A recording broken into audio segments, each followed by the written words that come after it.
Ya, shalom, shalom. Ya, kita akan mulai ya malam hari ini. Kita akan satukan hati kita akan datang kepada Tuhan. Kita awali dengan doa.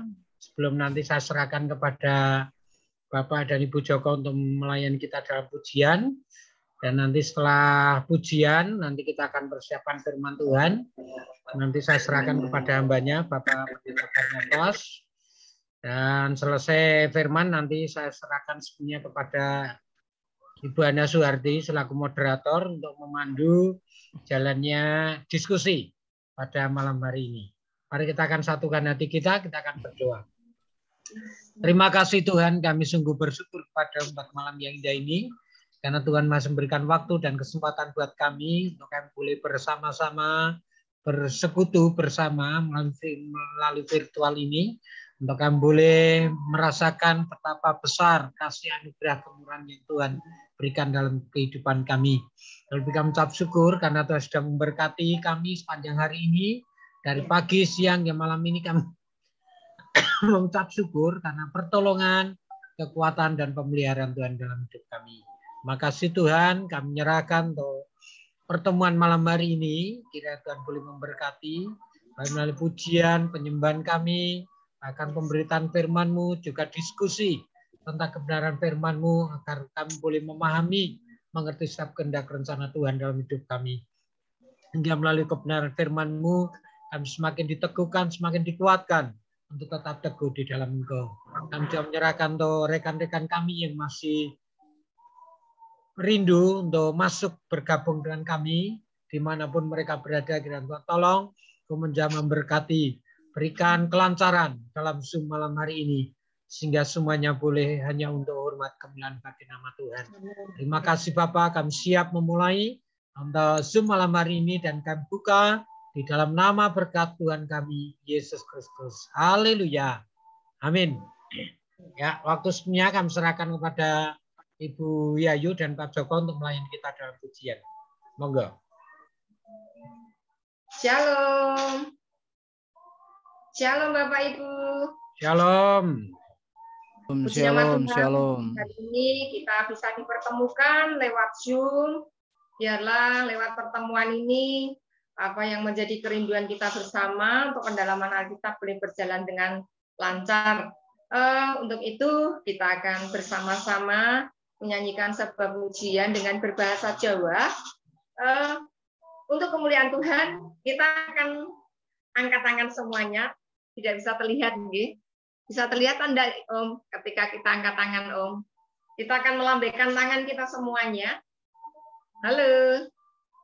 Mungkin host bisa memposisikan supaya kita bisa melihat satu dengan yang lain. Bisa nggak? Oh, puji Tuhan. Puji Tuhan. Shalom. Kita akan menyanyikan bersama-sama lagu bahasa Jawa. Meskipun langit berguncang, meskipun matahari tidak bersinar, bulan juga tidak bersinar, namun Tuhan Yesus tidak pernah ingkar janji. Inilah isi pujian bahasa Jawa kita bersama-sama. Kita akan nyanyikan bersama-sama. Mungkin dari LCD bisa ditampilkan di layar. Ya, ini langsung ngerti. Ini kan firman.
Tuhan Yesus tidak pernah ingkar janji, apapun yang pernah difirmankan, yang disabdakan, pasti akan digenapi. Mari kita satu di dalam doa. Bapa di surga, kami mengucap syukur buat sore hari ini. Engkau beri kesempatan untuk kami bersama-sama, Tuhan, mengikuti acara Zoom malam hari ini, untuk kami belajar bersama firman-Mu. Engkau tolong kami, Engkau berkati kami, bahkan kami berdoa secara khusus buat Bapak Pendeta Barnabas, Tuhan, yang akan menjadi pembimbing kami di dalam pendalaman Alkitab. Tuhan, urapi dengan urapan-Mu, urapan kuasa Roh Kudus. Engkau pakai lidah bibir hamba-Mu ya Tuhan, untuk menjadi saluran berkat buat kami. Berkati kami sekalian Tuhan, untuk malam hari ini kami boleh membaca firman-Mu, merenungkan firman-Mu, bahkan kami boleh mendengarkan penjabaran firman-Mu lewat hamba Tuhan yang telah Engkau persiapkan. Terima kasih Bapa di surga, biarlah Tuhan kami percaya ketika firman-Mu berkata, barang siapa setia, maka dia akan memperoleh kemenangan. Dan kami percaya Tuhan, kami akan setia kepadamu seperti Tuhan Yesus setia sampai mati. Terima kasih Tuhan, karena Engkau memberikan kami kemenangan demi kemenangan. Di dalam nama Tuhan Yesus kami berdoa, kami mengucap syukur buat acara malam hari ini. Haleluya. Amin. Shalom. Sebelum kita mendengarkan kebenaran firman Tuhan, kita akan menyanyikan sebuah pujian, setia, setia, setia sampai mati. Lewat pujian ini, biar kita terus setia kepada Tuhan Yesus, karena Tuhan Yesus itu setia kepada kita. Kita akan berdangdut ria malam hari ini, boleh silakan berjoget di depan kameranya masing-masing.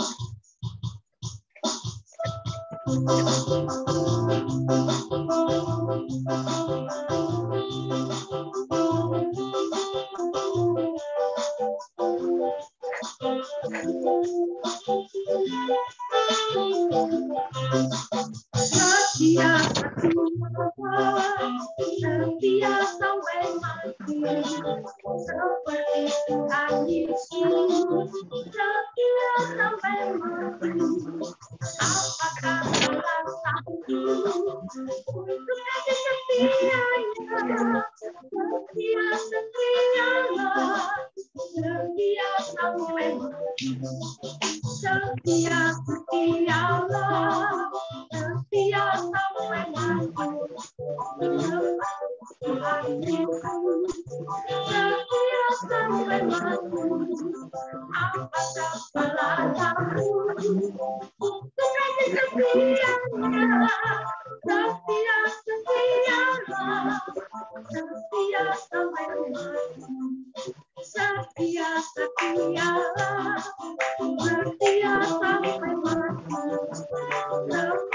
Tuhan Yesus, setia sampai mati. Apakah telah sanggup untuk kasih setianya? Setia, setialah, setia sampai mati. Puji nama Tuhan, pujian ini mengingatkan kepada kita, apapun yang terjadi, supaya kita tetap setia. Seperti Tuhan Yesus setia kepada kita. Mari Bapak Ibu dalam pernikahan Tuhan, kita persiapkan hati kita untuk mendengarkan kebenaran firman Tuhan. Nah, kita akan sama-sama menaikkan sebuah pujian. Yesus kau kebenaran yang menyelamatkan.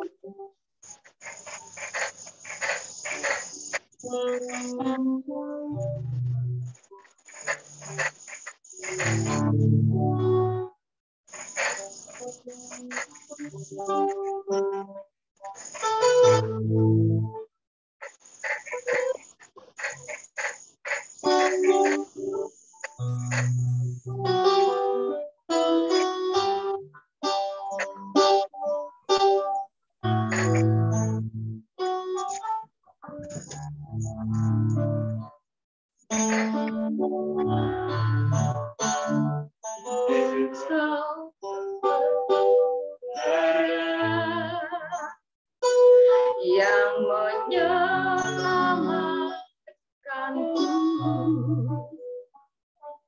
Kau memberikanku hidup dan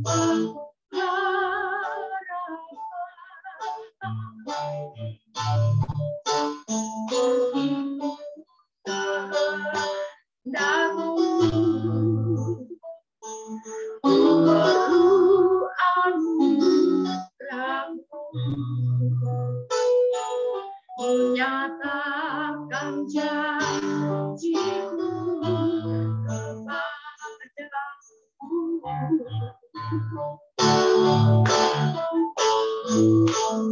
Kalau ku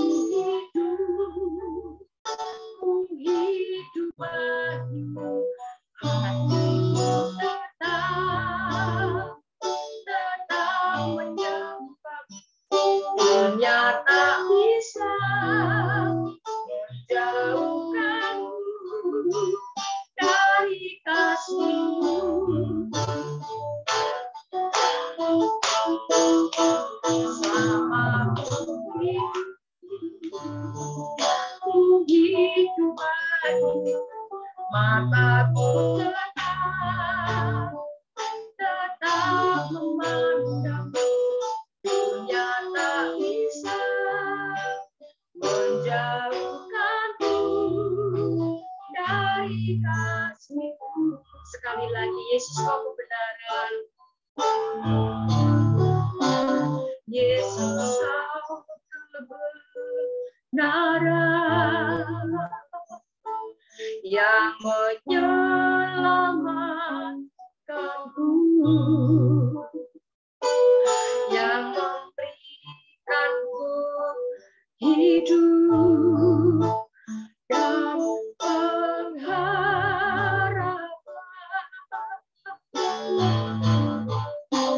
Ku ikut kehendak-Mu, ku perlu anugerah-Mu.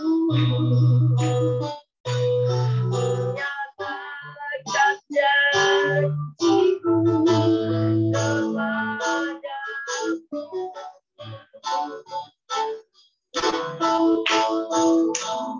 Kalau ku hidup bagimu, hatiku tetap menyembah. Dunia tak bisa menjauhkanku dari kasih-Mu.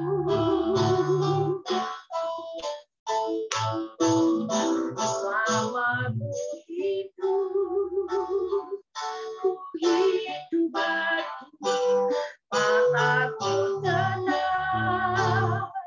tetap memandang-Mu.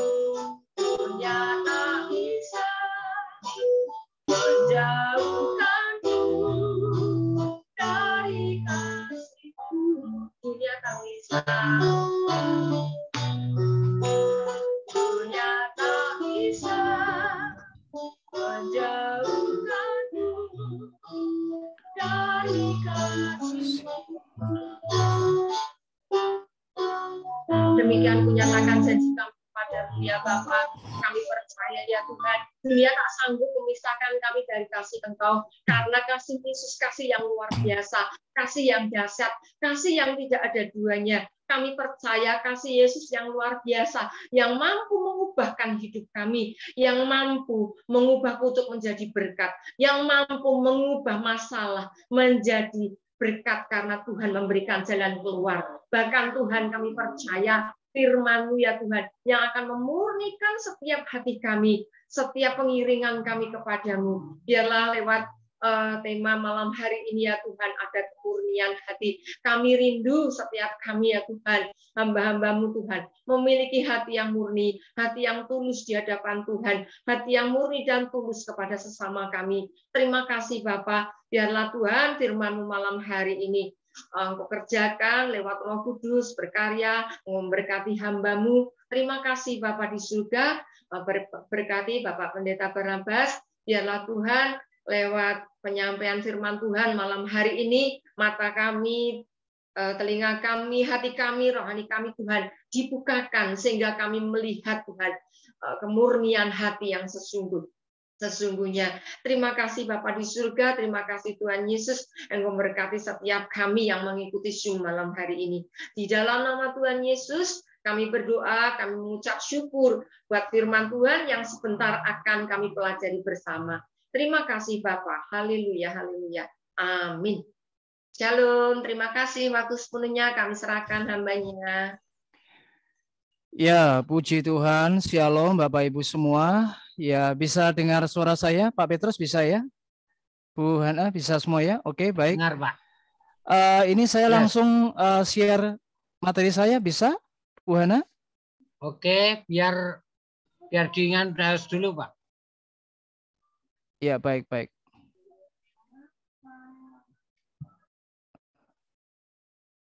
Oke, ya. Sudah ya, jadi saya akan share slide saya.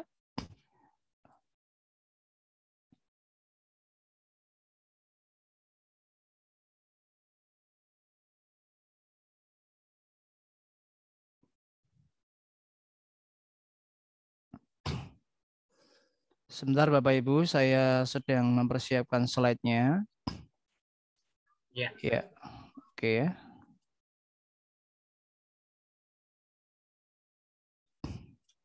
Baik Bapak Ibu. Puji Tuhan, ya selamat malam Bapak Ibu semua. Malam ini saya dipercaya untuk menyampaikan firman dengan tema kemurnian hati. Ya. Dan sebelum saya memaparkan lebih jauh tentang tema ini, perlu Bapak Ibu ketahui, malam ini saya akan menyampaikan tema ini dalam konteks yaitu dunia pelayanan, ya. Jadi kemurnian hati di dalam pelayanan, ya. Jadi ini yang akan saya kupas, dan malam ini saya tidak terlalu panjang lebar, tetapi saya sampaikan intinya. Dan nanti kita akan berdiskusi untuk lebih jauh. Nah, sekarang mari kita akan lihat ayat yang akan kita awali pada malam hari ini, yaitu di dalam 2 Korintus pasal 6, ayat 4 sampai yang ke-6. Dikatakan sebaliknya dalam segala hal, kami menunjukkan bahwa kami adalah pelayan Allah, yaitu dalam menahan dengan penuh kesabaran, dalam penderitaan, kesesakan dan kesukaran, dalam menanggung dera, dalam penjara dan kerusuhan, dalam berjeripayah, dalam berjaga-jaga dan berpuasa, dalam kemurnian hati, pengetahuan, kesabaran, dan kemurahan hati, dalam Roh Kudus dan kasih yang tidak munafik. Nah, saudara, apa yang baru saja kita baca ini adalah merupakan sebuah pernyataan dari rasul yang namanya Paulus. Kalau Bapak Ibu melihat ayat ini, bagaimana Rasul Paulus adalah seorang rasul yang di dalam pelayanannya Bapak Ibu, ia banyak mengalami perkara-perkara yang luar biasa. Baik di dalam penderitaan, dalam kesesakan, dalam kesukaran, dan berbagai macam masalah ia hadapi di dunia pelayanannya. Tapi ia berkata bahwa kami adalah pelayan Allah. Kami menunjukkan bahwa diri kami, yaitu Paulus berkata, hai jemaat di Korintus, aku ini adalah Rasul Paulus, kami ini pelayan Allah. Dan yang luar biasa dia berkata bahwa aku melayani di dalam kemurnian hati. Wow, ini sungguh luar biasa Bapak Ibu. Ada seorang pelayan Tuhan yang bernama Rasul Paulus. Pada zaman itu dia berani mendedikasikan dirinya. Aku ini pelayan Tuhan yang melayani dalam kemurnian hati. Nah, dalam bahasa aslinya, kata kemurnian hati yang dipakai dalam konteks ayat itu adalah dalam bahasa Inggrisnya pureness, atau dalam bahasa asli Yunaninya adalah dari kata hagnos. Ya, haknotes dari kata haknos. Nah, dari kata haknos ini kita bisa tahu artinya adalah bersih, clean, ya, suci, tidak ada noda, dan itu berbicara tentang kudus. Jadi Rasul Paulus ingin berbicara bagaimana ketika ia melayani Tuhan, Bapak Ibu, ia itu di dalam konteks kemurnian hati. Artinya ia melayani dengan bersih, dengan cara-cara yang bersih.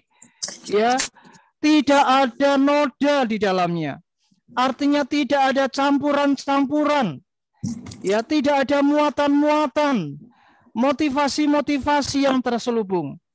Tidak ada maksud-maksud yang tersembunyi. Wow, ini luar biasa. Ya, apakah selama ini kita sudah melayani seperti Rasul Paulus? Apakah hidup kita sudah dalam kemurnian hati? Ya, oleh sebab itu mari kita malam ini harus belajar dari teladan Rasul Paulus.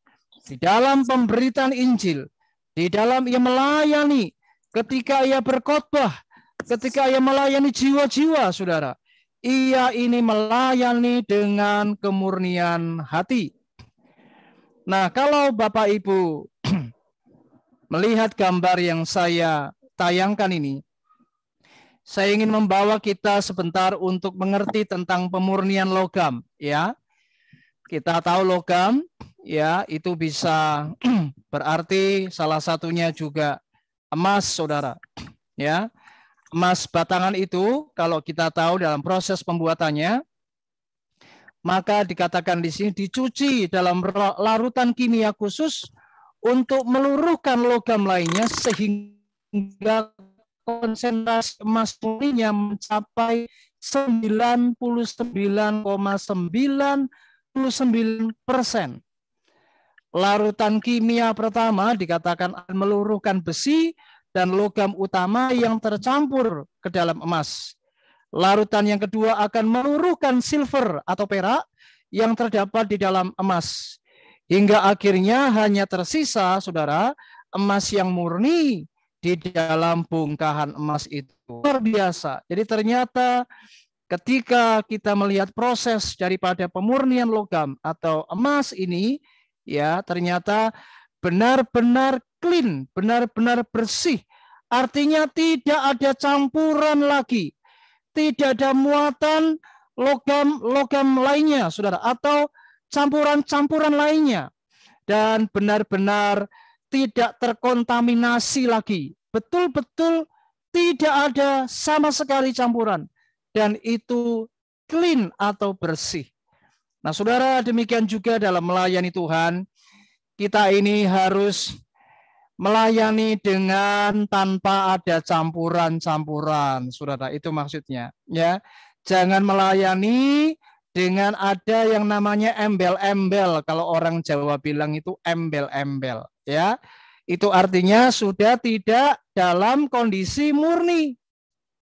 Orang yang melayani dalam kondisi kemurnian hati, maka tidak ada embel-embel.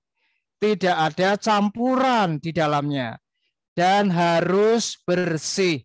Tidak ada noda, tidak ada yang namanya campuran-campuran atau kotoran-kotoran lagi.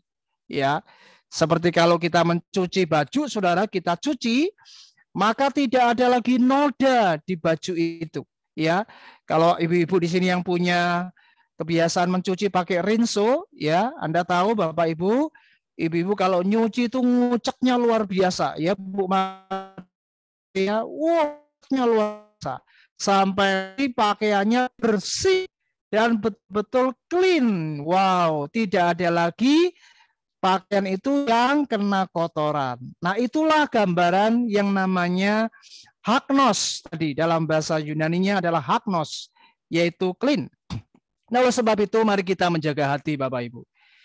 Kita harus menjaga hati kita di dalam melayani Tuhan. Makanya Amsal 4 ayat 23 dikatakan, jagalah hatimu dengan segala kewaspadaan. Ini menjadi sebuah peringatan bagi kita semua hamba-hamba Tuhan, apakah saudara pendeta atau gembala sidang, Anda penginjil atau pelayan Tuhan. Saya berkata malam ini, Anda harus menjaga hati kita. Anda harus menjaga hati dengan baik-baik, karena ini menjadi awasan, sebab dari setiap pelayanan yang kita lakukan, itu diawali atau kuncinya dari yang namanya hati. Sebab hati adalah kunci di dalam melayani Tuhan. Saya ulangi, hati adalah kunci dari pelayanan kita. Nah, mengapa demikian? Karena Yesus pernah berkata, itu sebabnya Yesus memperingatkan bahwa dari dalam hati, perhatikan, keluar pikiran jahat, keluar yang namanya pembunuhan, keluar yang namanya perzinahan, keluar yang namanya percabulan, pencurian, sumpah palsu, bahkan hujat. Artinya, saudara, di dalam setiap manusia ada potensi, perhatikan baik-baik, maka seseorang bisa timbul yang namanya pikiran jahat, bisa timbul yang namanya perkara-perkara yang tidak baik, muncul yang namanya kelicikan-kelicikan, muncul yang namanya tipu daya. Saudara, hati-hati dalam melayani Tuhan. Itu bermuara dari mana? Hati kita. Hati adalah kunci dari setiap pelayanan kita. Ya. Nah, oleh sebab itu saya mengatakan malam hari ini, pelayanan yang berkenan di hadapan Tuhan itu harus dalam koridor kemurnian hati. Katakan amin. Kalau Anda ingin mendapatkan perkenanan hati Allah, maka Anda harus melayani dalam kemurnian hati. Ya, ingat, kita melayani bukan mengejar perkenanan manusia. Kita melayani bukan karena kita mencari yang namanya kesukaan manusia, tapi kita harus melayani, mencari perkenanan Tuhan dalam hidup kita. Apa artinya sudah kita melayani kalau kita ditolak Tuhan? Apa artinya kita sudah capek-capek khotbah, melayani jiwa-jiwa, tapi kita tidak dikenal Allah? Hanya karena yang namanya tidak ada kemurnian hati. Hati-hati, saudara. Mari, ini awasan buat kita. Tidak peduli apakah Anda gembala sidang atau Anda penginjil, siapapun kita. Hati-hati, jaga yang namanya kemurnian hati. Nah, itu sebabnya semua kembali dari apa yang namanya motivasi. Nah, motivasi ini muncul dari mana? Dari hati, saudara. Ya, hati ini adalah tempatnya di mana kita akan memiliki sebuah motivasi di dalam melayani. Nah, tergantung kita melayani dengan motivasi yang benar atau motivasi yang salah. Nah, apa itu motivasi? Perhatikan, motivasi menurut Kamus Bahasa Indonesia dikatakan adalah keinginan, dorongan yang timbul pada diri seseorang, baik secara sadar, perhatikan, maupun tidak sadar, untuk melakukan suatu perbuatan, perhatikan, dengan tujuan tertentu. Jadi ketika Anda memiliki keinginan, munculnya dari mana? Hati, saudara. Ketika Anda ada yang namanya kerinduan, dorongan-dorongan untuk sesuatu, perhatikan, dengan tujuan-tujuan tertentu, ingat, dari mana muasalnya? Hati kita. Nah, oleh sebab itu, motivasi seseorang dalam melayani sangat menentukan kualitas pelayanan orang tersebut. Saya ulangi, motivasimu menentukan kualitasmu. Motivasi hatimu menentukan kualitas pelayananmu. Kalau motivasinya benar, maka pelayanannya benar di hadapan Allah. Amin. Kalau motivasinya salah, maka pelayanannya juga salah karena tidak sesuai dengan firman Tuhan atau keluar dari jalur firman Tuhan. Nah, sekarang mari kita akan belajar bagaimana sih kemurnian hati dalam pelayanan. Ya, supaya kita mengerti apa itu kemurnian hati di dalam melayani Tuhan. Yang pertama, mari kita perhatikan 2 Korintus 2 ayat 17. 2 Korintus 2 ayat 17. Sebab kami tidak sama dengan banyak orang lain yang mencari keuntungan dari firman Allah. Sebaliknya dalam Kristus kami berbicara, perhatikan, sebagaimana mestinya. Dengan maksud-maksud murni, perhatikan, atas perintah Allah dan di hadapannya. Wow, Paulus ini adalah rasul. Ketika ia melayani, ia benar-benar berbicara dengan sebuah koridor kemurnian hati. Tidak ada maksud-maksud yang tersembunyi di dalamnya. Dan ia melakukan pemberitaan Injil kepada jiwa-jiwa yang dilayaninya. Perhatikan, ia melakukannya atas perintah komandannya, yaitu Tuhan yang mempercayakan pelayanannya. Perhatikan, Tuhan yang mempercayakan pelayanannya. Dia betul-betul takut akan Allah, di hadapan Allah dan di hadapan manusia. Ia melayani, tidak mencari keuntungan satupun. Perhatikan baik-baik. Paulus tidak sama dengan banyak orang lain pada waktu itu. Kenapa? Karena pada waktu itu konteksnya, saudara, kalau Anda membaca di dalam kitab Korintus, karena waktu itu ada banyak guru-guru palsu. Ada banyak orang-orang yang memberitakan firman, mereka mencari keuntungan dari firman yang mereka beritakan. Ini masalahnya. Pada zaman itu ada banyak orang yang kapeleo. Ya, dalam bahasa Yunani-nya adalah kapeleo, yaitu mencari keuntungan. Artinya mereka mengobral, menjual dengan harga murah, seperti menjanjakan barang dagangan. Dan ini hanya dicatat satu kali dalam Perjanjian Baru. Kata kapeleo hanya satu kali, yang artinya mencari keuntungan.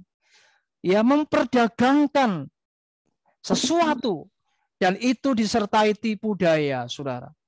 Saudara, poin yang pertama, mari kita belajar. Ingat, di dalam pelayanan, kalau Anda mau yang namanya kemurnian hati, yang pertama catat baik-baik.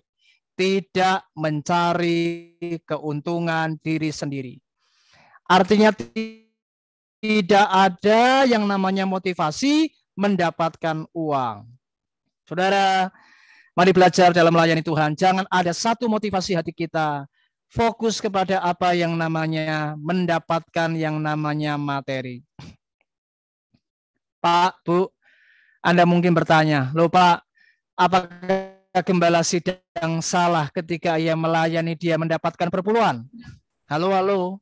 Apakah ketika pendeta khotbah tidak boleh dia menerima persembahan kasih dari gereja atau dari jemaat?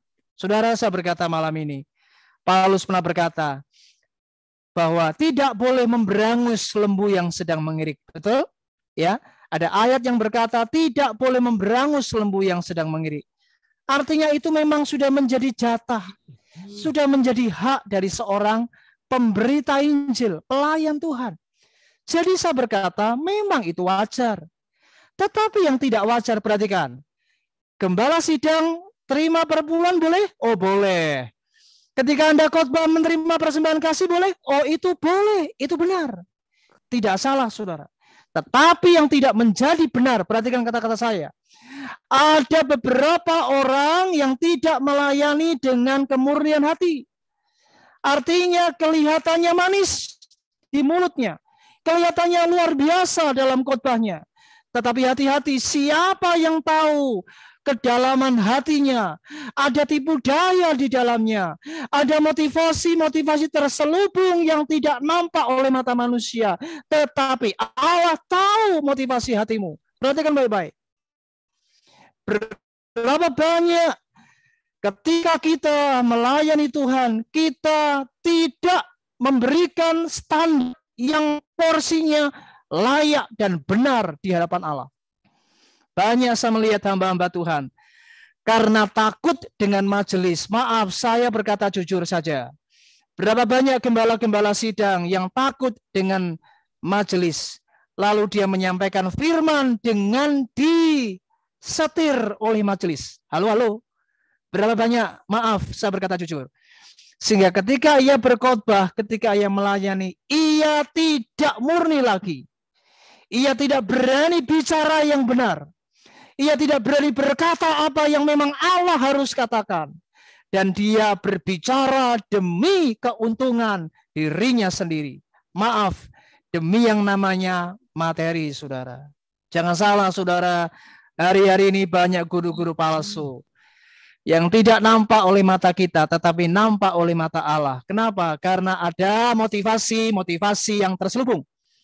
Dan hari-hari ini saya tidak mempersalahkan gereja-gereja yang memberikan PK kepada para pelayan.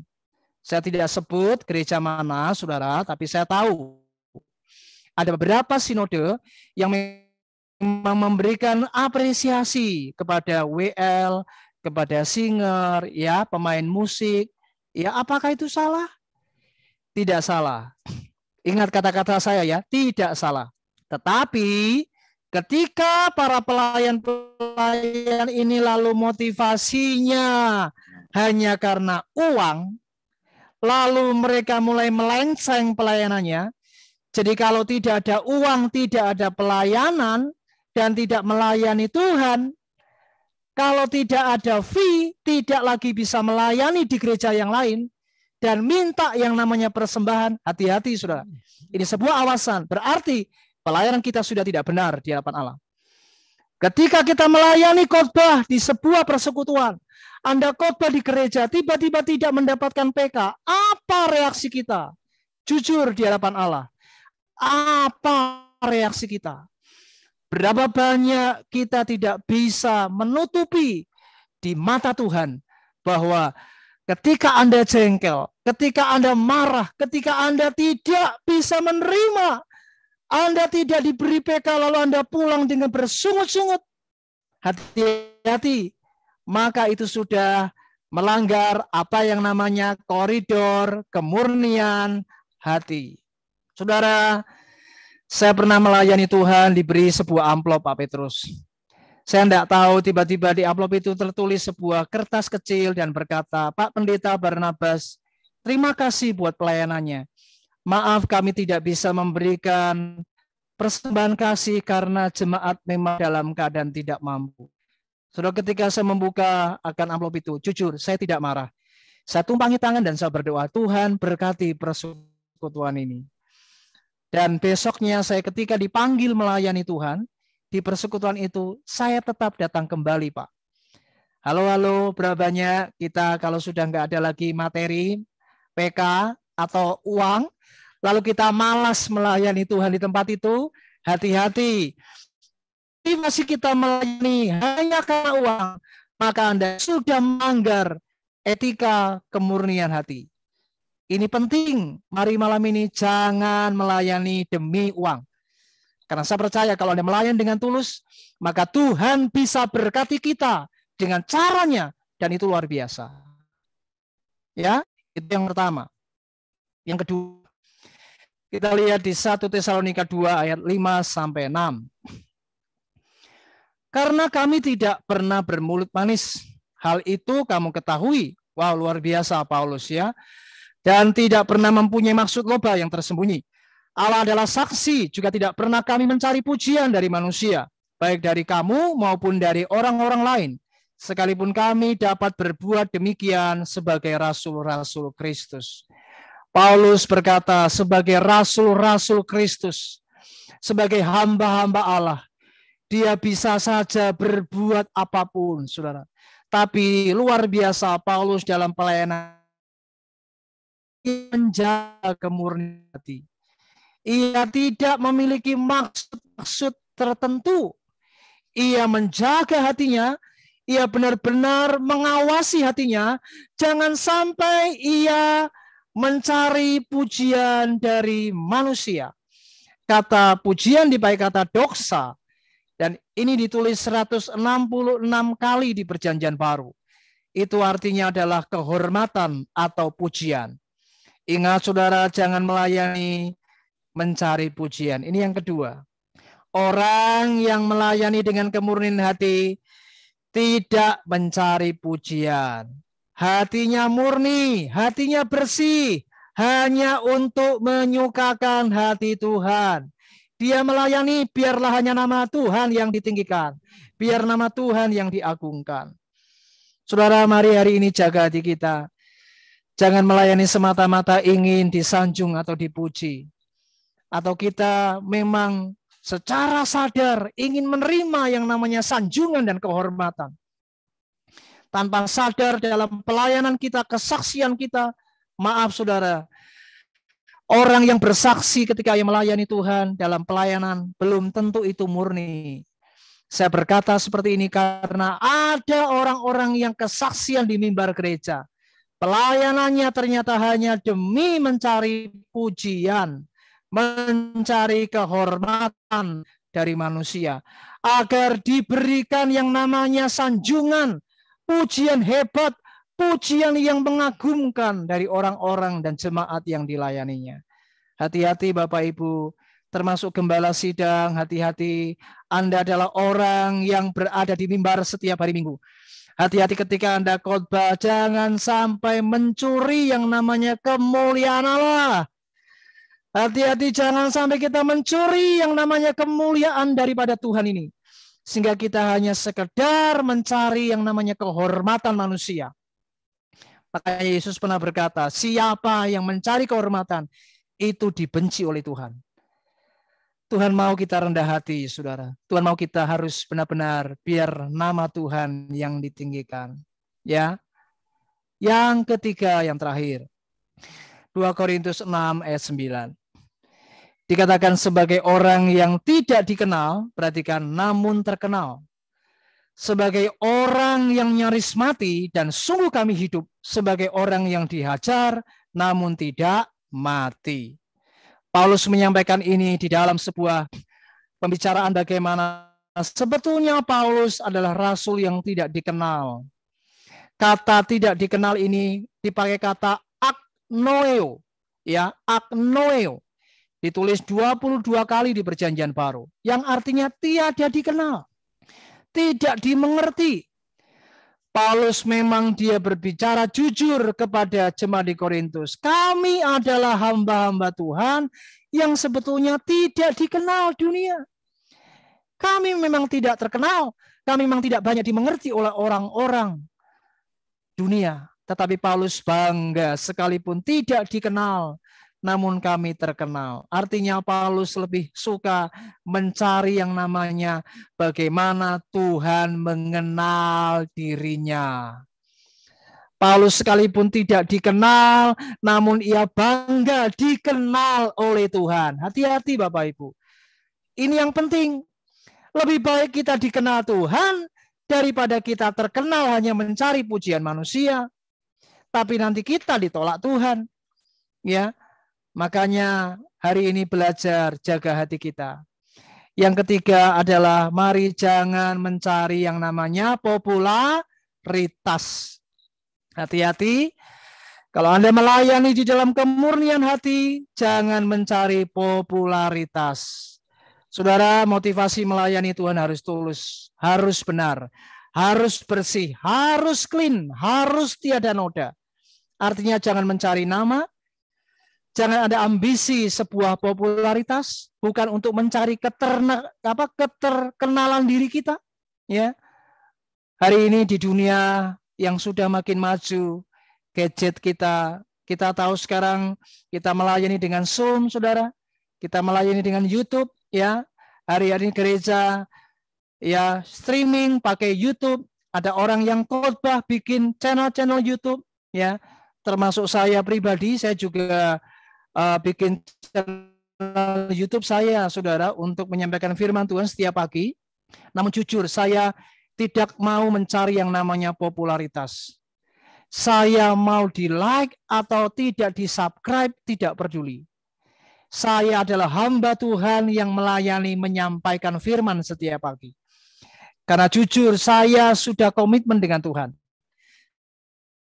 Setiap pagi saya mau buat yang namanya renungan harian dan sekaligus menyampaikan firman di YouTube channel saya. Saya tidak peduli apapun orang mau like atau tidak, mau subscribe atau tidak, saya tetap memberitakan Injil. Ya, hati-hati saudara. Kadang maaf kata, siapa yang tahu hati manusia? Ada orang bikin channel-channel YouTube supaya terkenal. Supaya dikenal, khalayak umum lebih dikenal dan ingin terkenal sebagai YouTuber. Halo saudara, Tahu YouTuber?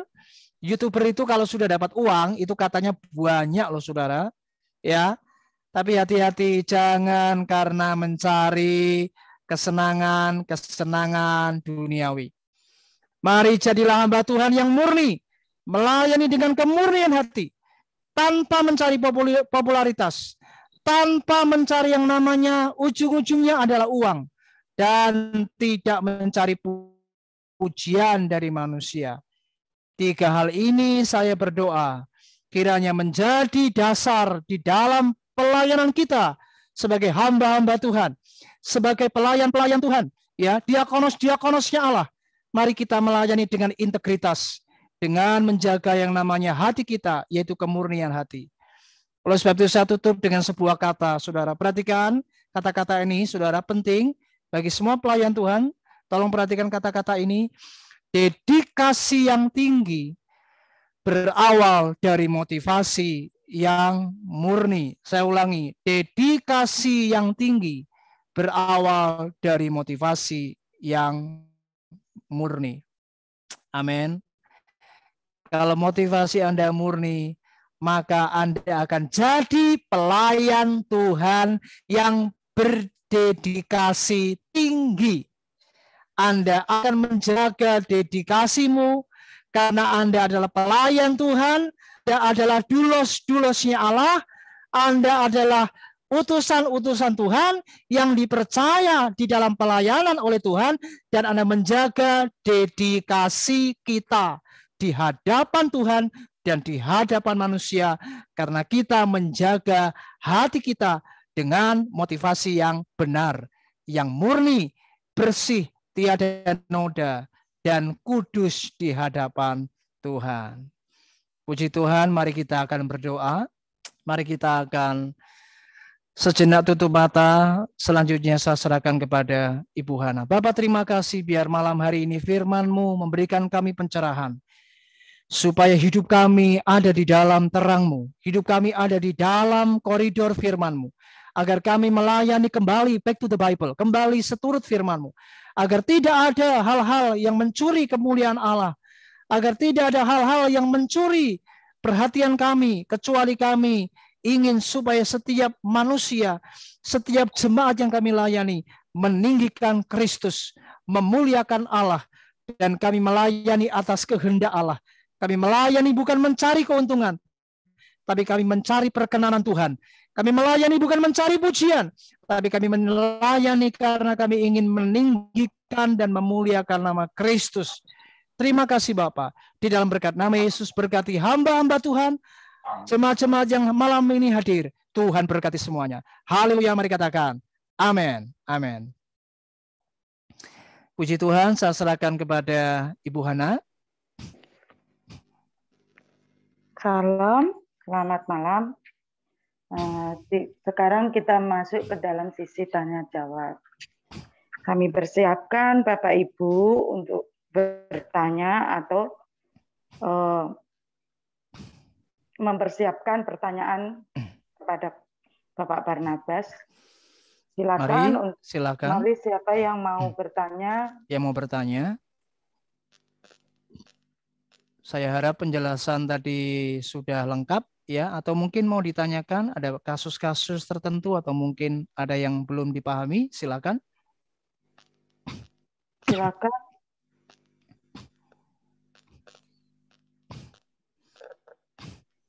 Oh, Ibu Maria Kendek, mari Bu Maria. Ya, Maria Kendek.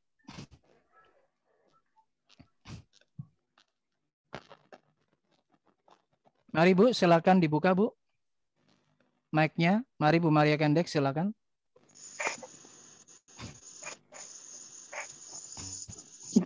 Nih.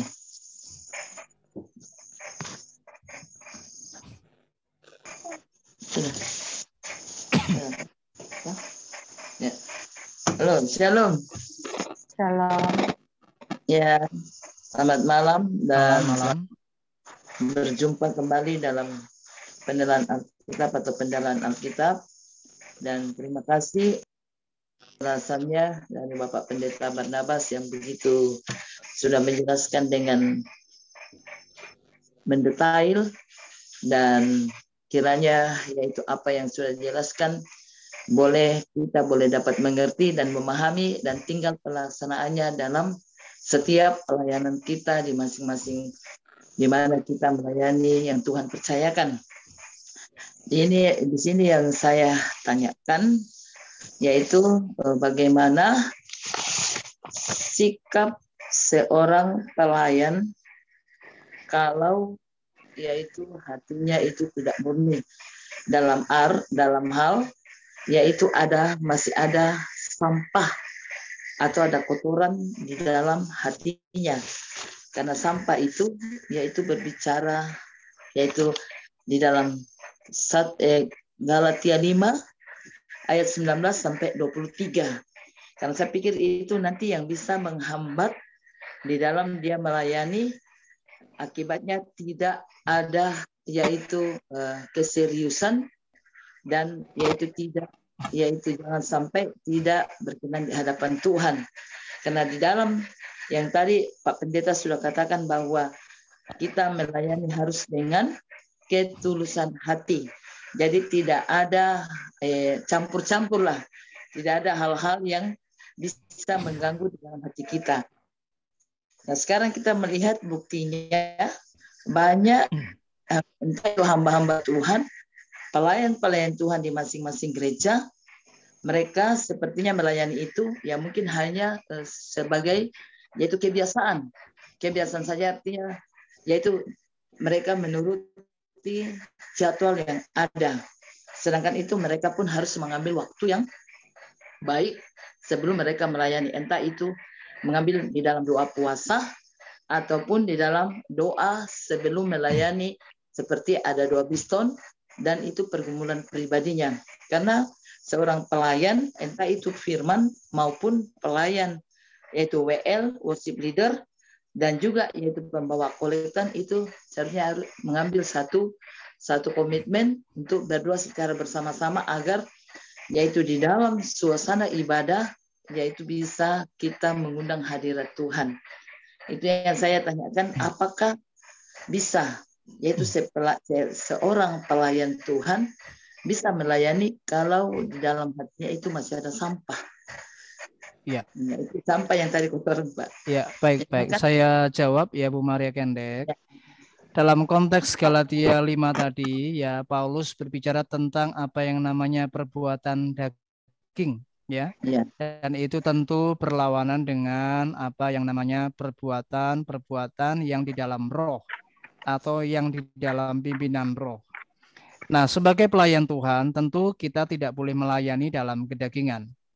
Artinya ada unsur di mana di dalam hidup kita ada tanda petik tadi yang dikatakan sampah-sampah, ya. Ada hal-hal di mana hati kita ini masih menyimpan perkara-perkara yang bersifat daging. Nah, orang yang melayani tidak di dalam kemurnian, maka di dalam hidupnya masih ada kotoran. Di dalam hidupnya masih ada noda-noda, ya. Dan oleh sebab itu, kalau di dalam kemurnian hati, ya di dalam konteks kata haknos tadi, yaitu suci, clean, tiada noda, maka ia harus benar-benar memeriksa hidupnya terlebih dahulu. Dia harus introspeksi dirinya dahulu. Makanya ketika kita melayani Tuhan, harus di dalam kebenaran. Hidup kita harus di dalam firman Tuhan. Ya, makanya kita harus minta ampun Bapak Ibu. Kalau kita mungkin jalan kita salah, sebagai manusia tiada sempurna. Mungkin dalam perjalanan kita sebagai orang Kristen, ketika Anda melayani, Anda terluka. Ada gesekan-gesekan, hati kita masih menyimpan kepahitan, hati kita masih menyimpan dendam, luka-luka yang ada di dalam hati kita. Kita harus bereskan dulu, kita harus selesaikan dulu. Makanya para gembala sidang tentu ketika ada pelayan-pelayan Tuhan yang tidak benar hidupnya, akan ada yang namanya pendisiplinan, betul nggak? Ya, akan didisiplin, akan dikarantina dulu. Dia tidak boleh melayani dulu, dia harus membereskan hatinya dulu, membereskan hidupnya. Ada pemberesan. Ketika sudah beres, Ketika sudah clean, sudah selesai, maka gembala sidang akan memberi kesempatan supaya ia kembali bisa melayani Tuhan. Saya percaya Tuhan kita Maha Pengampun. Tidak ada orang sempurna. Hamba-hamba Tuhan juga bisa melakukan dosa. Ketika ada hamba Tuhan yang berbuat kesalahan, maka akan didisiplin oleh pihak BPD, kalau itu GSCA ya. Atau mungkin di sinode yang lain ada yang namanya MPH, Majelis Pusat Harian, ya.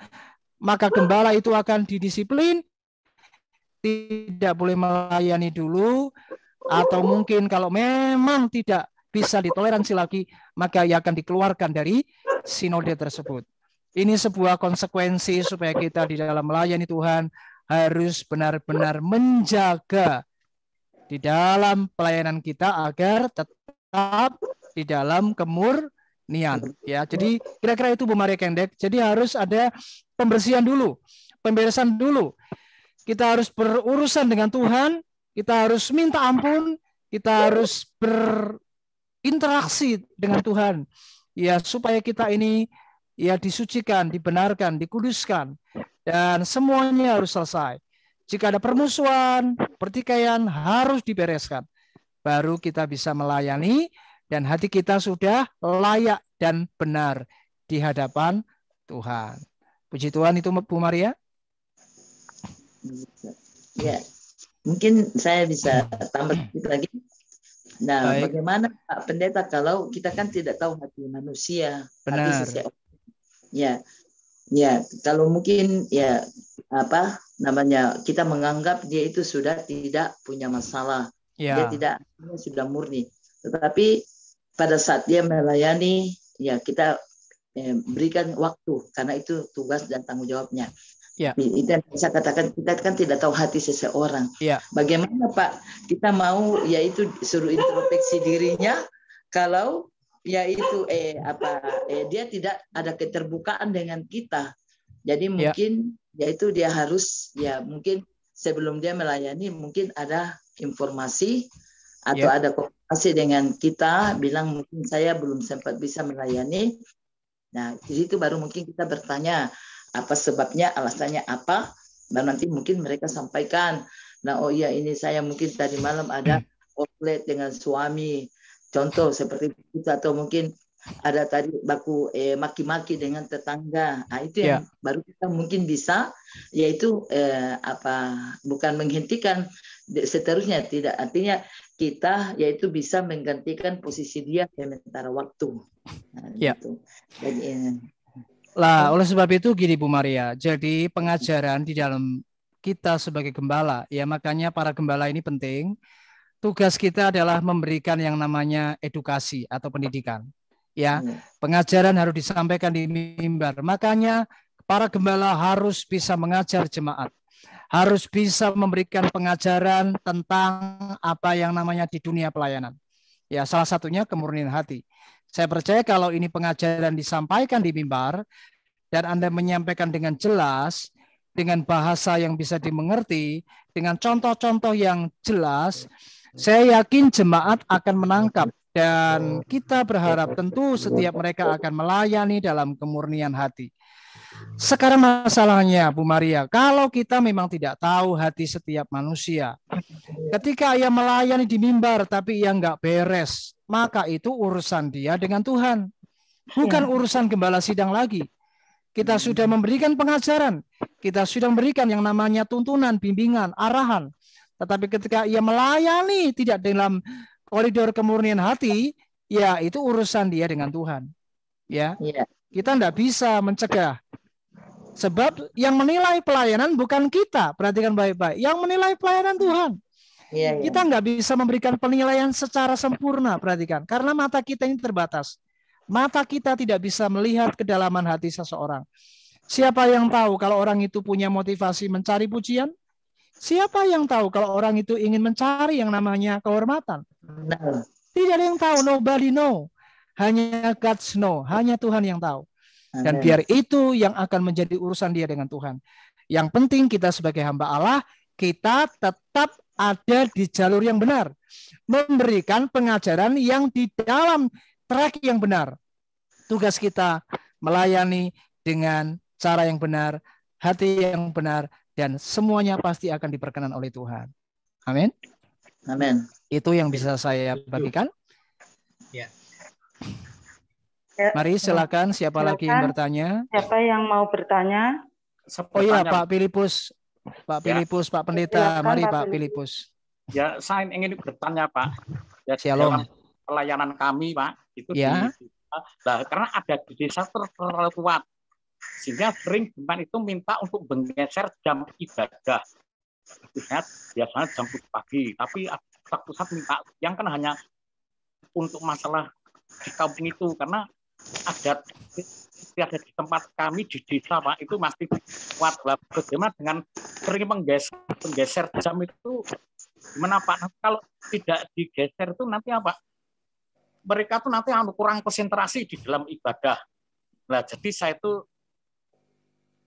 sering menggeser jam-jam ibadah.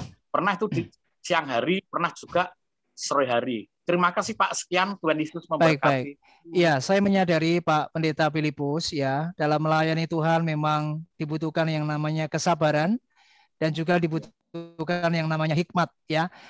Dalam konteks pelayanan di kota, saudara, pelayanan di desa, pelayanan di pelosok itu tidak sama tentunya. Kita tidak bisa menganggap bahwa ini yang terbaik, oh ini yang benar, kalau itu salah. Kita harus belajar bijaksana bahwa seperti Pak Pendeta Filipus, dalam pelayanan Bapak di desa tentu akan sangat tidak mudah, betul ya? Ada yang namanya adat istiadat, betul ya Pak? Kalau saya tidak salah dengar, ada yang namanya sebuah adat istiadat dan menggeser jam ibadah, betul ya? Ya. Nah, jadi kalau menurut saya Pak, memang itulah lika-liku pelayanan. Itulah yang namanya seni di dalam melayani. Kalau bahasa saya seni di dalam melayani Pak Filipus. Jadi Anda harus bersyukur Bapak Filipus, Anda adalah hamba Tuhan yang ditempatkan di ladang pelayanan dan Anda harus punya seni dalam melayani. Dan saya percaya masalah waktu itu tidak menjadi soal. Karena bagi saya Pak, yang penting di dalam ibadah atau pelayanan itu hati, bukan waktunya. Tetapi, nah ada tetapinya, untuk mengajar jemaat mengerti jam ibadah itu butuh waktu. Selain ada yang namanya penyesuaian dengan adat istiadat di mana Bapak melayani, tentu kita akan diberi hikmat oleh Tuhan bagaimana caranya dan kita harus berdoa, Pak. Kita harus doa puasa kalau perlu. Kita berdoa supaya Tuhan bisa mengubah hati para jemaat yang Bapak layani. Sehingga mereka bisa nantinya beribadah pada jam yang tetap. Amin Pak Filipus? Amin Pak, terima kasih. Ya amin ya. Jadi ini butuh waktu Pak. Nggak bisa instan. Saya sangat menghormati dan menghargai Bapak. Bapak luar biasa. Anda harus sabar, Anda harus banyak doa puasa, dan minta hikmat Tuhan. Saya doakan suatu kali pelayanan Bapak di pelosok ini luar biasa. Amin. Terima kasih. Amin. Ya, sama-sama Pak Filipus. Ya, silakan yang lain yang mau bertanya. Mari siapa yang mau bertanya Pak Billy atau siapa mungkin? Bu Mawar atau Bu Frida, silakan. Silakan yang mau bertanya lagi. Atau Bu Yayu, mari Bu Yayu. Oh ya, silakan Kakak Abida. Nyimak aja dulu deh, soalnya baru gabung. Pak Joko mau tanya Pak. Oke. Oh Pak Joko ya, mari Pak Joko silakan. Mari Pak Joko. Terima kasih Pak Barnabas atas ilmu dan pengetahuan yang telah disampaikan kepada kita sekalian. Bahwasanya kita sadari bahwa pelayanan adalah sebuah ketulusan. Garis besarnya seperti itu, okay? Jadi apa yang disampaikan itu sebenarnya sungguh mulia sekali, tidak ada yang salah. Dan saya bersyukur ada beberapa pengetahuan sehingga kami betul-betul bisa mengetahui bahwa sebenarnya pelayanan itu adalah sebuah pengabdian, sebuah ketulusan, punya integritas, dan atau boleh katakan kejujuran yang betul-betul didasari atas ketulusan. Nah, tetapi memang kadang-kadang disadari dan kita sadari bagaimana membuat sebuah ketulusan yang ada di dalam setiap kita ini tidak terganggu, tidak terusik oleh hal yang sifatnya tidak primer. Contoh seperti dalam sebuah pelayanan. Kadang-kadang ada satu motivasi yang tidak benar, kadang-kadang ada sesuatu intrik, ada sesuatu hiasan atau ornamen dalam sebuah pelayanan secara manusiawi, kadang-kadang punya motivasi manusiawi. Untuk itulah saya mohon petunjuk kepada Bapak bagaimana mensikapi, bagaimana bahkan menghilangkan hal-hal yang sifatnya manusiawi itu, sehingga bisa membentuk kita betul-betul menjadi jemaat yang tulus, pelayan-pelayan yang tulus di hadapan Tuhan, sehingga bisa berkenan di hadapan Tuhan. Kurang lebih seperti itu, Bapak. Monggo saya aturkan. Iya, baik. Terima kasih, pertanyaan yang bagus sekali. Nah, bagaimana kita memiliki sikap dan bagaimana kita mengantisipasi hal-hal yang seperti ini? Memang tidak dipungkiri, saudara, ya, kita semua manusia, kita masih hidup dalam daging, betul ya, Pak Joko? Ya, jadi kita masih ada motivasi-motivasi yang terselubung yang mungkin bisa saja datang dan menggoda kita, betul nggak? Ya. Nah, sekarang bagaimana cara kita mengantisipasi hal-hal ini, saudara? Yang pertama, perhatikan. Kita harus mengerti dulu bahwa pelayanan itu apa. Ini penting. Pelayanan itu adalah sebuah kepercayaan dari Tuhan. Ini penting dulu. Yang pertama, kita harus tahu dulu bahwa pelayanan itu sebuah kepercayaan dari Tuhan. Nah, kalau kita ngerti ini sebuah kepercayaan, berarti nggak boleh main. Betul nggak? Kita nggak boleh sembarangan.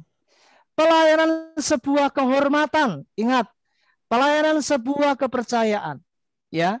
Yang kedua, kita harus mengantisipasinya bahwa ingat bahwa di dalam pelayanan kita harus menjaga hati. Kita harus kembali diingatkan bahwa jagalah hatimu, tadi yang saya sudah kupas. Jadi firman ini harus senantiasa terngiang-ngiang dalam hidup kita. Hati-hati, Amsal 4 ayat 23. Jadi yang kedua, kita harus berawas-awas bahwa pelayanan itu dari hati, diawali dari hati. Tadi saya sudah singgung dari awal. Pelayanan bermuara dari setiap hati.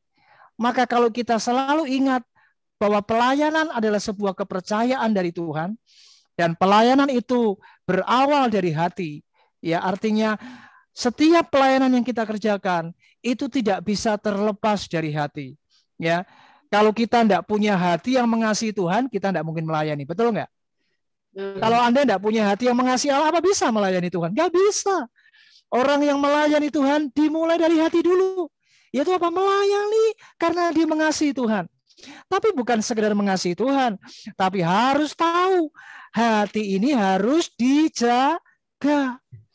Nah, kalau ini menjadi pemahaman dasar prinsip-prinsip kita dalam melayani, maka saya percaya berbicara tentang motivasi hati, Pak, tadi Pak Joko, kemurnian hati, kita akan selalu ingat dua hal ini saja. Saya tidak terlalu banyak panjang lebar, dua saja saya mau bagikan. Ingat, pelayanan adalah sebuah kepercayaan.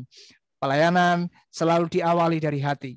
Kalau Anda tahu dua prinsip ini, Anda tidak akan pernah main-main melayani Tuhan, dan Anda selalu ingat, oh iya, aku nggak boleh main-main. Oh iya, aku nggak boleh curi kemuliaan. Oh iya, aku harus hidup tanpa noda. Aku nggak boleh simpan sampah-sampah. Betul Bu Maria?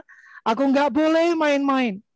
Ya, aku nggak boleh mencuri kemuliaan Tuhan. Aku nggak boleh mencari motivasi ingin terkenal. Hatiku harus tulus, bersih dalam pengabdian, dalam kejujuran, sepenuhnya hanya untuk hormat kemuliaan nama Tuhan. Amin.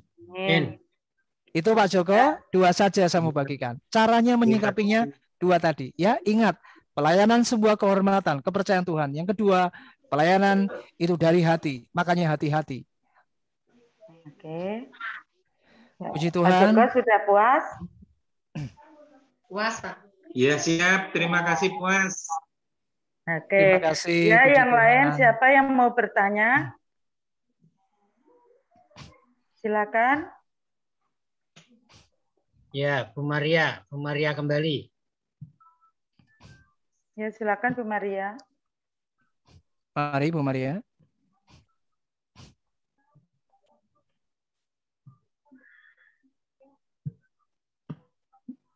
Di unmute dulu Bu Maria. Ya, mari sudah di mute. Oke, unmute sudah. Terima kasih.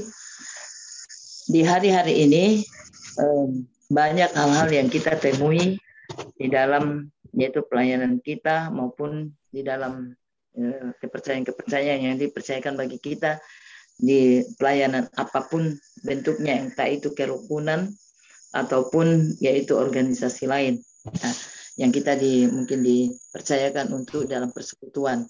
Dan di hari-hari ini bagaimana kita bisa menata hidup kita atau hidup kita atau kepribadian kita sekarang ini, karena kita tahu bahwa iblis pun tidak tinggal diam, yaitu mau juga punya satu strategi, satu punya cara, yaitu mau mencuri, membunuh dan membinasakan. Sehingga di dalam kita menata hidup kita itu jangan sampai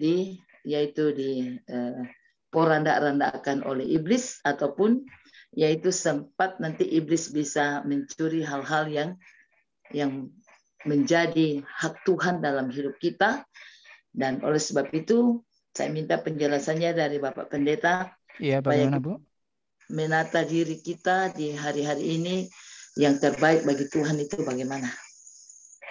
Iya, jadi memang peperangan kita ini ya di dalam melayani tentu ada kuasa-kuasa lain yang Alkitab berkata di dalam Efesus bahwa perjuangan kita bukan melawan darah dan daging, tetapi melawan setiap penghulu-penghulu kuasa-kuasa gelap. Ya, maka dari itu untuk menata kehidupan kita ini, ketika kita menjadi seorang pelayan, ketika kita sudah terjun dalam pelayanan, maka kita harus yang pertama harus selalu rajin baca firman. Ini penting. Yang pertama, orang yang sudah melayani Tuhan tidak boleh tidak membaca firman. Perhatikan baik-baik. Yang sudah terlibat pelayanan harus rajin baca firman. Harus punya jam-jam persekutuan dengan Tuhan, membaca firman setiap hari. Kenapa? Karena firman itu akan membentengi kita. Firman itu akan selalu membentengi hidup kita dari setiap hal-hal yang bisa mengkontaminasi pikiran, hati, dan apapun itu. Itu yang pertama. Yang kedua, harus punya yang namanya jam doa. Ya, bukan hanya jam membaca firman, tapi harus punya yang namanya jam berdoa. Doa merupakan sebuah aktivitas rohani di mana kita harus selalu ada di dalam hadirat Tuhan. Ketika kita dekat dengan pokok anggur, ya, maka kita akan senantiasa ya terus menikmati persekutuan yang indah dengan Tuhan.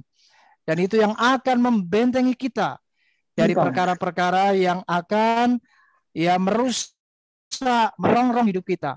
Dan saya yakin sekalipun memang orang-orang, perhatikan, yang suka doa tidak terlepas dari serangan setan. Saya ulangi. Orang yang suka doa tidak terlepas dari serangan kuasa gelap.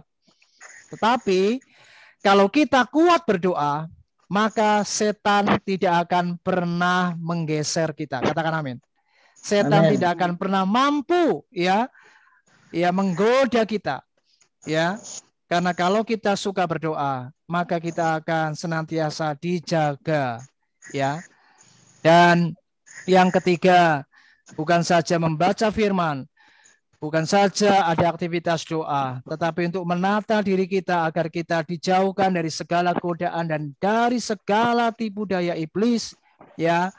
Maka yang ketiga, tentunya kita harus senantiasa terus ya mengarahkan hidup kita kepada apa yang menjadi kehendak Allah. Kita harus punya yang namanya sebuah destiny. Kalau kita punya destiny, saudara, kita tahu kita mau kemana, maka kita tidak akan main-main, betul nggak?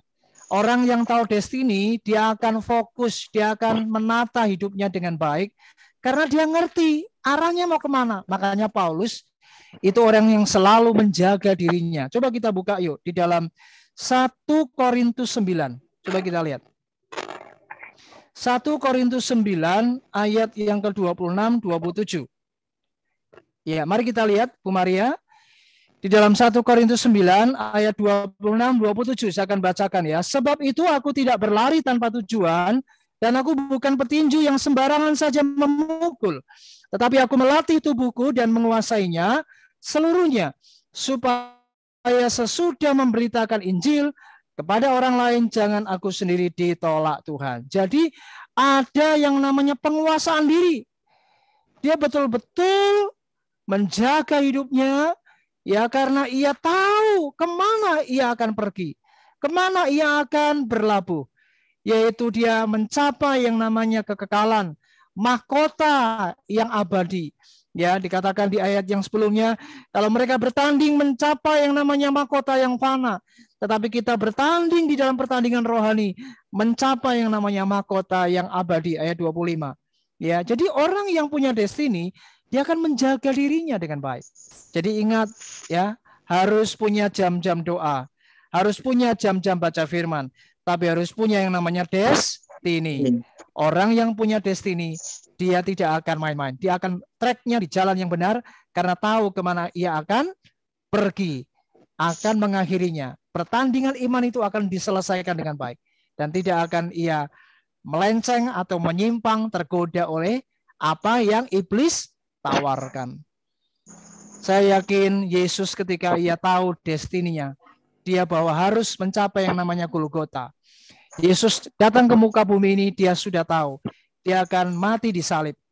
Makanya ketika kalau Anda membaca di Matius pasal 4, ketika iblis menggoda, mencoba Yesus di padang gurun, maka Yesus dalam pelayanannya, dia sama sekali tidak pernah tergoda. Dia tahu, dia harus melaksanakan misi Bapaknya. Itulah yang namanya destiny. Amin, Bu Maria. Amin. Ya. Itu yang bisa saya bagikan. Oke. Terima kasih. Ada yang lain ingin bertanya? Kami beri kesempatan yang lain. Mari silakan yang lain. Silakan yang lain. Pak Yohanes Edi mungkin mau bertanya, mari. Atau masih mungkin Bu Jessica. Malu atau belum dipersiapkan pertanyaannya.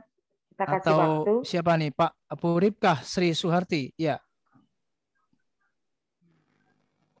Silakan yang lain mau bertanya. Kalau nggak ada yang tanya, Pak Bernatas, ini saya ingin tanya. Ya, mari Bu Ana. Mungkin yang lain masih mempersiapkan pertanyaan atau masih malu untuk bertanya. Saya mau bertanya, bagaimana hubungan iman dan kemurnian hati? Bagaimana hubungan iman dan kemurnian hati? Ya, oke. Ya, saudara, iman itu adalah merupakan hal yang paling penting, ya, terutama bagaimana kita mengiring Yesus, ya, bagaimana kita ini mengikut Allah. Tentu dalam pengiringan kita juga melayani Tuhan sebagaimana Paulus, dia juga adalah rasul yang melayani Tuhan. Tetapi kalau kita melihat, ya, bagaimana Rasul Paulus, saudara, di dalam ia melayani Tuhan, ya, ia benar-benar luar biasa, ya, ia benar-benar menjadi seorang rasul yang melayani Tuhan dengan tetap menjaga imannya, ya, dia tetap menjaga hidupnya, ya, tetap di dalam koridor, yaitu dia menjaga imannya di hadapan Tuhan. Dia tidak mau imannya, ya, terkontaminasi atau imannya, ya, ia jual hanya demi yang namanya kehormatan perkara-perkara duniawi. Ya, dia berkata, aku telah mengakhiri pertandingan iman, ya, yang baik, ya, dan ia finish strong, saudara. Artinya dia benar-benar menjaga imannya di hadapan Tuhan. Ya, oleh sebab itu ketika kita menjaga yang namanya kemurnian hati, dan kita hubungkan dengan iman, maka ini sangat berkorelasi. Orang yang menjaga kemurnian hatinya, tentu imannya akan terjaga.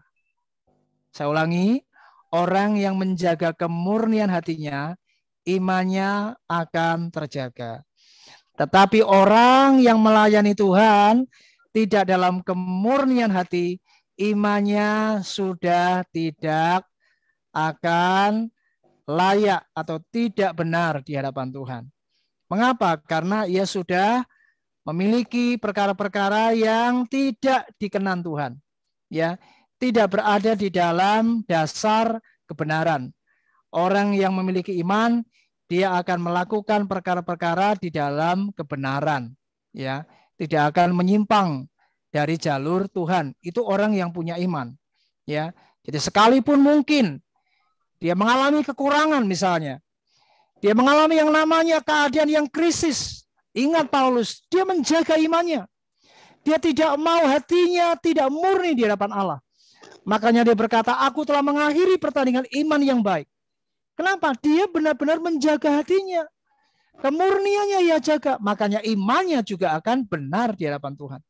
Kalau orang ketika ia dalam kekurangan, dia tidak memiliki ya yang namanya kemurnian, lalu dia mulai menyimpang dan mulai istilahnya tadi saya katakan memperdagangkan firman ya demi yang namanya keuangan untuk yang namanya kebutuhan diri sendiri. Perhatikan baik-baik, ada banyak orang yang melayani ya karena akarnya cinta uang. Hati-hati, orang yang sudah tidak melayani dengan benar dengan cara-cara yang demikian, ia sudah menyimpang. Coba kita baca yuk. 1 Timotius 6. Yuk kita baca yuk. 1 Timotius 6 ayat 10. Coba perhatikan ayat ini baik-baik. 1 Timotius 6 ayat 10. Karena akar segala kejahatan ialah cinta uang. Sebab oleh memburu uanglah beberapa orang telah menyimpang dari iman. Perhatikan. Hanya karena uang orang menyimpang dari iman dan menyiksa dirinya dengan berbagai-bagai duka. Ya. Orang kalau sudah nggak jaga kemurnian hatinya dalam melayani Tuhan, imannya sudah menyimpang, ya, sudah menyimpang, dia nggak tulus lagi, imannya pasti sudah nggak benar. Makanya Bu Hana, iman itu sangat berkorelasi dengan yang namanya kemurnian hati. Makanya ingat baik-baik, kemurnian hati ketika itu dijaga, imannya akan terjaga. Kalau kemurnian hatinya sudah nggak beres, sudah ternoda, imannya juga akan ternoda. Itu kesimpulan saya. Jadi Paulus itu luar biasa. Dia mengapa berani berkata, aku telah mengakhiri pertandingan iman yang luar biasa, yang baik, ya. Dan itu dilakukan Paulus karena apa? Paulus menjaga hatinya di dalam setiap kehidupannya, termasuk pelayanannya di hadapan Tuhan. Begitu Bu Hana? Oke. Jadi iman dan kemurnian hati itu sangat berkorelasi. Ya, mungkin saya nambah sedikit. Ya, baik Pak Petrus. Ya, saya nambahi. Ya, silakan. Kaitannya dengan iman dan kemurnian hati. Kalau iman itu sebagai dasarnya. Jadi kalau dasarnya sudah benar, kita melayani disertai dengan kemurnian hati, itu hasilnya akan luar biasa.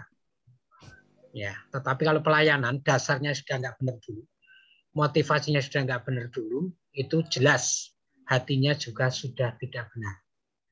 Jadi oleh sebab itu malam hari ini luar biasa, dimanapun kita berada, dimanapun kita dipercaya oleh Tuhan untuk melayani, jangan pernah takut, ya, tetapi yakinlah bahwa Tuhan menyertai kita, Tuhan juga yang lawat kita, Tuhan memelihara kita, Tuhan juga memberkati hidup kita.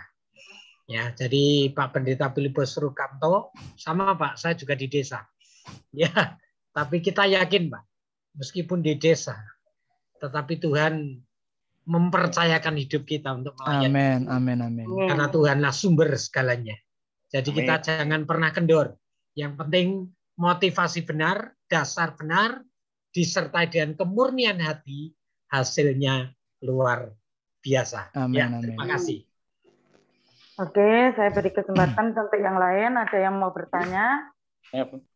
Mari, silakan, Pak Filipus, mari Filipus. mau bertanya, silakan. Terima kasih Pak, saya telah mendapat penjelasan sekali. Dan mohon dijelaskan mengenai iman dan ketaatan akan mendorong motivasi yang benar. Mohon dijelaskan. Gimana Pak? Iman dan ketaatan mendorong motivasi yang benar. Oh iya. Jadi memang iman itu kan tadi dikatakan adalah dasarnya. Ya, orang yang memiliki iman yang benar, maka pasti akan hidupnya taat, Pak. Jadi ini simpel saja. Orang yang punya iman yang benar ya, imannya benar ya, hanya tertuju kepada Kristus. Ingat, iman yang benar adalah iman yang berpusat kepada Kristus. Ketika ia berpusat kepada Kristus, imannya benar, maka dia akan terdorong hidupnya untuk taat. Karena ketika kita taat, kita percaya ada berkat. Katakan amin. Amin. Ketika kita taat, pasti Tuhan yang akan mengerjakan bagiannya ketika kita mengerjakan bagian hidup kita. Ya, maka dari itu ketika kita punya iman, maka akan disertai ketaatan. Itu adalah langkahnya yang berikutnya. Dan orang yang beriman dia lalu taat, maka dia tentu akan melakukan segala sesuatu dengan motivasi yang benar. Karena sudah ada ketaatan tadi. Kalau tidak ada ketaatan, motivasinya pasti sudah salah, Pak. Dan imannya pasti juga salah. Begitu ya, Pak Filipus? Jelas ya? Oke, Tuhan berkati. Silakan. Bagi yang lain saya beri kesempatan. Masih ada yang mau bertanya? Mari Pak Yones Edi biasanya mau bertanya. Mari, siapa lagi? Ayo, mari. Ya, silakan. GPSDI Gus Sulteng ini dari Sulawesi Tenggara. Mari. Tenggara, silakan. Itu Bapak pada siapa ya? Mari yang dari Sulawesi Tenggara mau bertanya. Pak Filipus Rukamto ini pelayanan di desa mana, Pak? Pelayanan saya di desa Pak, di Desa Baruan, Kecamatan Tengaran, Kabupaten Serang. Itu rumah saya di Kartosuro. Oh, di Semarang, Pak? Ya. Tengaran ya, Pak ya? Baruan. Ya, Kabupaten Semarang. Jadi kalau Salatiga, terminal itu ke timur. Oh, terminal itu ke timur. Ya. Itu Tengaran, Pasar Tengaran itu ke kanan atau kiri, Pak? Pak, itu setelah Tengaran, terus masuk wilayah Salatiga, terus ada terminal Salatiga itu ke timur. Nah, memang itu letaknya dengan Kecamatan Tengaran jauh. Jadi malah lebih dekat dari wilayah Salatiga. Oh. Ya. Ya, Baruan. Karena kita buka pelayanan di STT Rema. PG, Pak. Oh, PG. Ya di STT Rema, Pak. Iya, PG saya pernah PG itu di Pak. Di Kecamatan Getasan. Banyu Biru ya, di Getasan ya, betul Pak, Getasan. Ya, Getasan. Belum Kopeng, Pak. Saya pernah ke sana. Ya, betul. Dulu waktu ikut LPM. Tiap minggu kita ke sana, Pak. Ya. PG ya, di Getasan, Pak. Ya. Kabupaten Semarang. Ngobrolnya nanti ya, Pak ya. Dilanjutkan tanya jawab dulu ya, Pak. Ya, mari yang mau bertanya, silakan. Kita kasih kesempatan yang lain untuk bertanya dulu. Mari Bu Jessica atau siapa? Silakan itu Bu Jessica. Atau Bu Esther Yulianti, mari. Ya, silakan yang mau bertanya. Pak Billy Hernawan.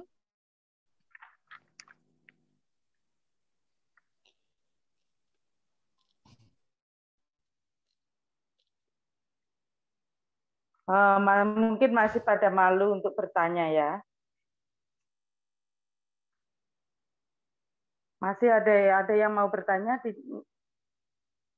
Kalau masih pada malu bertanya, karena masih ada waktu. Bu Maria mau bertanya? Iya, mari. Maria, silakan. Silakan dibuka, Bu, mute-nya.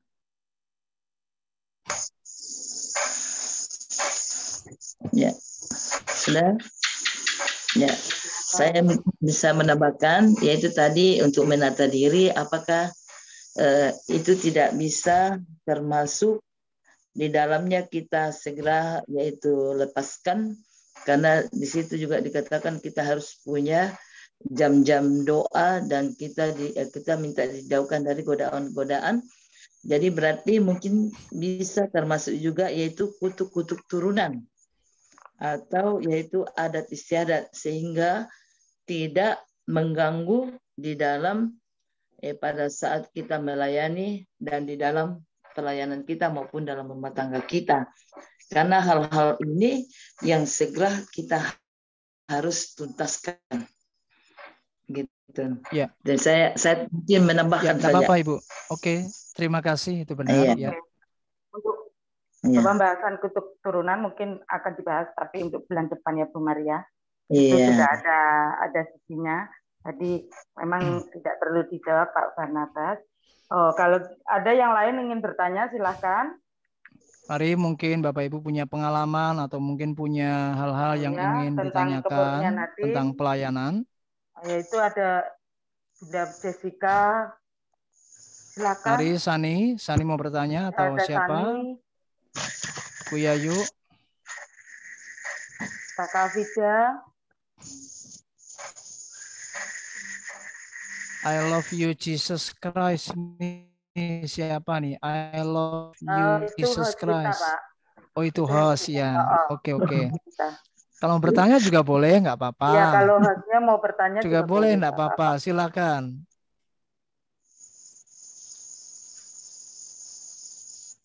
Ya silakan siapa yang mau bertanya. Kalau masih ada yang malu-malu, saya ingin bertanya ya Pak. Ibu Ana, gimana? Bagaimana cara meresponnya supaya kita memiliki kemurnian hati? Bagaimana cara merespon kepada diri kita sendiri ya. Jadi ini untuk kita supaya kita bisa memiliki kemurnian hati.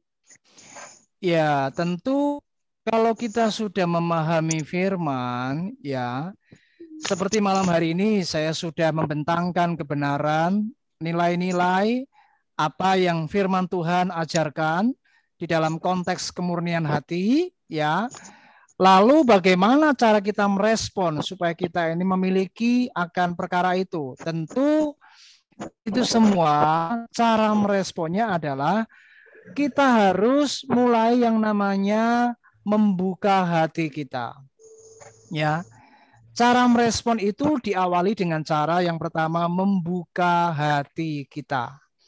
Orang yang membuka hati adalah orang yang benar-benar mau hidupnya dibentuk. Betul nggak?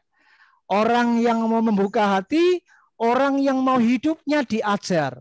Ya, karena Amsal berkata, didikan itu dimulai dari hati. Ya, orang yang mau diajar, orang yang mau dididik itu dari hatinya. Ya. Makanya kita harus punya hati yang mau diajar, hati yang mau dibentuk, hati yang mau untuk diberi bimbingan, ya nasihat. Nah, kalau kita meresponnya dengan cara ini, saya percaya kita akan memiliki sebuah ya semangat ya untuk kita akan melakukan firman itu. Karena apa? Hati kita sudah terbuka. Hati kita bukan seperti tanah yang keras, tanah berbatuan, atau semak berduri, saudara. Apa yang firman Tuhan gambarkan. Kita harus seperti tanah yang gembur, yaitu hati yang betul-betul lunak, yang siap digarap firman. Ya, jadi penting cara kita merespon adalah, yaitu yang pertama, harus membuka hati kita. Ya. Yang kedua adalah kita harus merespon dengan cara kita harus meminta Roh Kudus. Ya, ini penting. Karena hanya Roh Kudus yang akan memimpin hidup kita. Ingat saudara, melayani Tuhan itu tidak bisa dengan mengandalkan kekuatan kita. Ingat baik-baik. Kalau kita melayani Tuhan dengan kekuatan kita akan lelah, kita akan capai, dan kita akan salah di perjalanan pelayanan kita. Percaya atau tidak, orang yang tidak minta pimpinan roh maka suatu kali dia akan bisa tersandung dalam pelayanannya. Ya, maka dari itu cara meresponnya adalah ya kita harus minta Roh Kudus. Hati kita buka selebar-lebarnya untuk firman Allah ya menguasai hidup kita, dan kita juga harus membuka hidup kita kepada pimpinan Roh. Kalau kita meminta Roh Kudus menguasai hidup kita, maka saya percaya hidup kita akan dipimpin oleh Roh. Ya, Galatia pasal yang ke tadi 6 ya. Pasal yang kelima ya, bagaimana kita harus hidup dipimpin oleh Roh. Sehingga ketika kita hidup dipimpin oleh Roh, maka hidup kita akan berada dalam pimpinan yang benar, yaitu dalam kemurnian hati salah satunya. Kita tidak akan menyimpang karena kita ada dalam pimpinan Roh. Orang yang hidupnya dalam pimpinan Roh, pikirannya, hatinya, seluruh hidupnya ada di jalur yang benar. Begitu Bu Hana. Ya. Oke. Dan bagaimana cara menjaga kemurnian hati itu? Cara menjaganya ya, kita tidak bisa yaitu dengan menjaganya sesuai dengan firman Tuhan. Ya, kita harus menjaga semuanya itu, kecuali ya kita harus menjaganya sesuai dengan firman Tuhan. Coba kita akan lihat yuk di Mazmur 119. Coba kita ingat ya ayat ini ya. Yuk kita buka yuk. Mazmur 119 ayat 9. Kita lihat kata-kata pemazmur ini. Mazmur 119 ayat yang ke-9. Dengan apakah seorang muda mempertahankan kelakuannya bersih? Ya dengan menjaganya sesuai dengan firman-Mu. Jadi orang yang menjaga hidupnya di dalam kebenaran firman Tuhan, maka kelakuannya bersih. Amin. Maka hidupnya akan bersih, motivasinya akan bersih, hidupnya akan benar, motivasinya akan benar. Kenapa? Ya karena dia menjaga sesuai firman. Jadi orang yang mau menjaga kemurnian hati, dia harus selalu menjaganya back to the Bible, selalu menjaganya kembali melihat firman. Makanya persekutuan kita dengan firman Tuhan itu penting. Orang yang membaca firman setiap hari, maka itu akan menjaga dirinya, Bu Hana, dari penyimpangan-penyimpangan. Amin. Makanya firman itu yang akan memberikan pengajaran, didikan. Ya, ingat. Yuk kita buka yuk. Di dalam 1 Timotius pasal yang 2 Timotius ya. 2 Timotius pasal yang ketiga yuk kita lihat yuk. Ayat yang ke-16 yuk kita lihat yuk. 2 Timotius 3 ayat 16-17, coba kita lihat ayat ini. Segala tulisan yang diilhamkan Allah memang bermanfaat untuk mengajar, untuk menyatakan kesalahan, untuk memperbaiki kelakuan, dan untuk mendidik orang dalam kebenaran. Dengan demikian tiap-tiap manusia kepunyaan Allah diperlengkapi untuk setiap perbuatan baik. Jadi orang yang akan melakukan pelayanan dengan baik dalam koridor kemurnian hati, ya caranya tadi menjaga sesuai firman. Makanya orang yang suka membaca firman, Bu Hana, dia akan selalu diajar, dikoreksi, diperbaiki, ya, dididik, dan dia akan berada di jalan yang benar, tracknya benar. Karena apa? Kembali, firman itu akan membenahi, mendidik, dan mengajar dia. Itu kuncinya. Jadi menjaganya dengan cara ya harus menjaga dengan firman Tuhan. Gitu Bu Hana? Ya, jadi kalau nggak suka baca firman, hati-hati, bahaya itu. Berarti harus baca firman ya, cara. Oh iya, makanya gembala-gembala sidang harus rajin baca Alkitab, bukan hanya kalau waktu mau khotbah baru baca Alkitab. Nah, ini salah. Banyak pendeta-pendeta kalau mau khotbah baru baca Alkitab. Tapi kalau nggak khotbah nggak baca Alkitab, ini yang salah.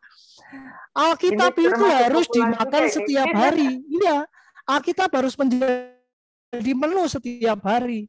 Itu menjaga kita dari kontaminasi tadi, ya, hal-hal yang bisa mengkontaminasi, yang bisa menyimpangkan kita dari kebenaran. Amin. Begitu Bu Hana ya. Ya, oke, ini juga peringatan juga, momen juga untuk hamba-hamba Tuhan supaya rajin membaca Alkitab juga bukan hanya mengajarkan, tetapi melakukan juga. Amin, amin. Ini untuk supaya bisa menjaga hati. Mungkin ada yang lain ingin bertanya, silakan. Masih ada waktu. 10 menit lagi. Kalau masih ada pertanyaan, silakan. Siapa aja boleh.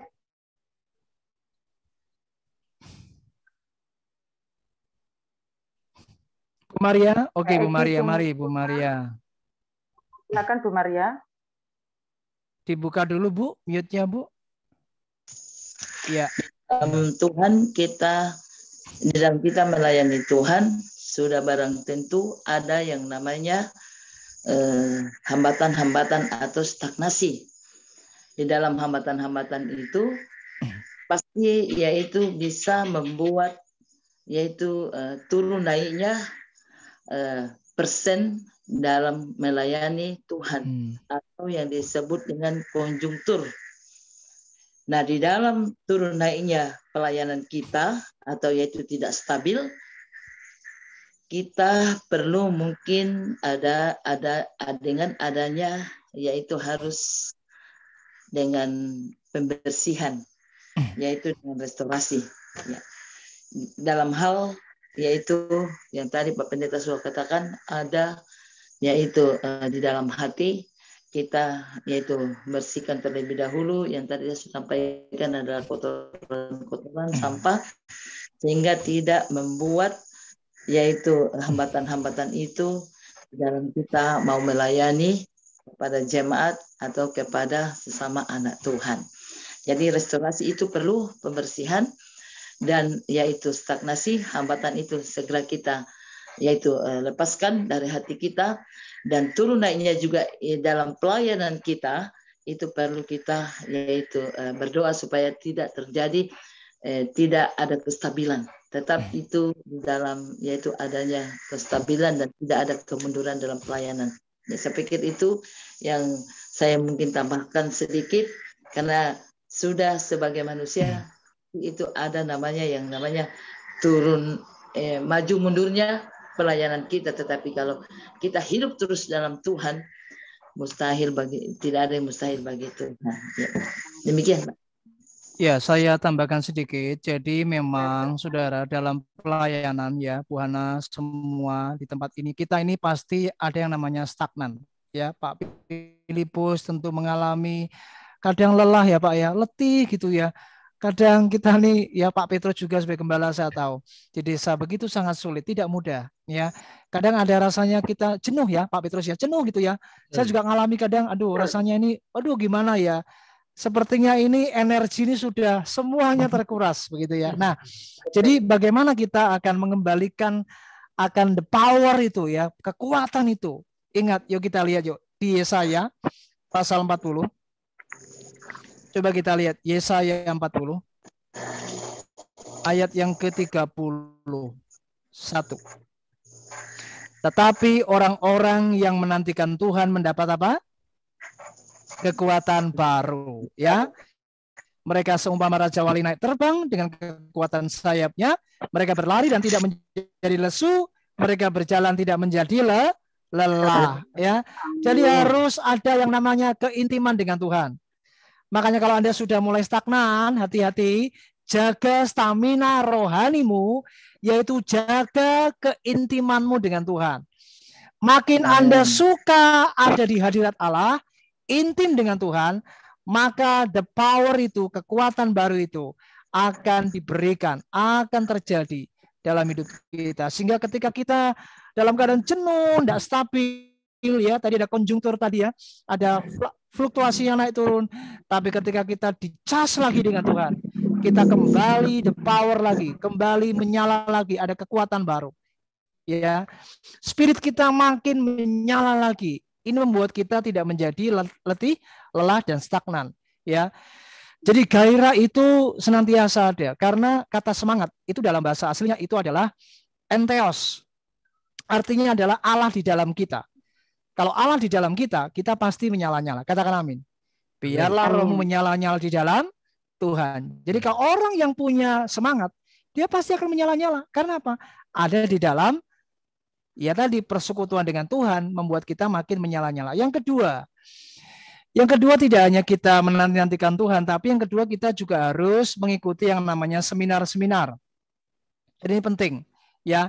Jadi ketika kita ini di dalam keletihan, kadang kita mulai jenuh, stagnan. Ada baiknya Bapak Ibu Gembala, saudara semua yang melayani Tuhan, kita tidak boleh anti dengan yang namanya seminar.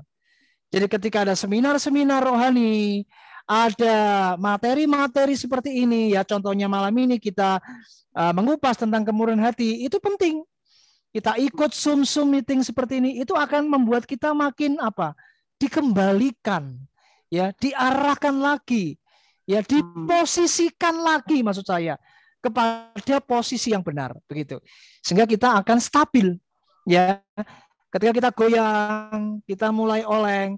Ketika kita ikut seminar, kita diberi cas lagi lewat makanan firman Tuhan.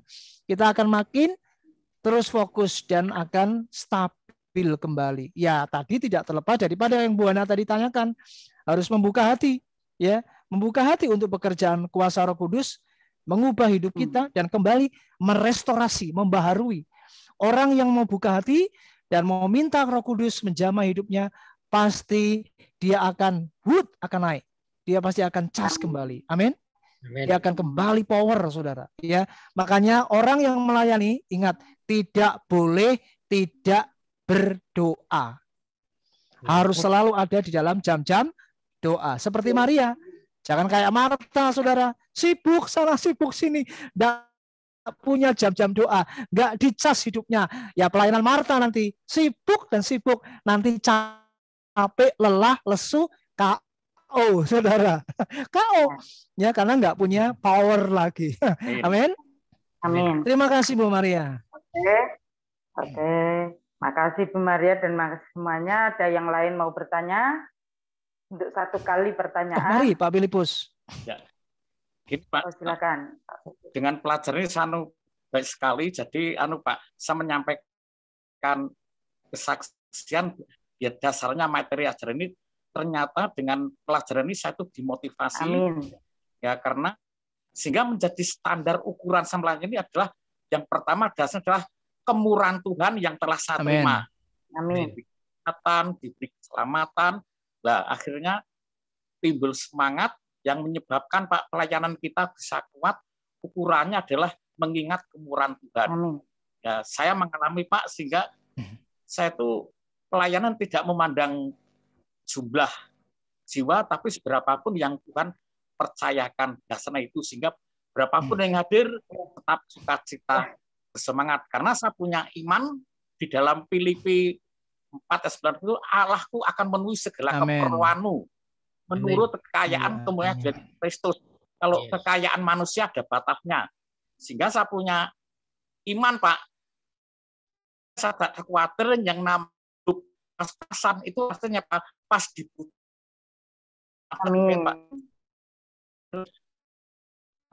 Pas dibutuhkan ada bukti. Amin.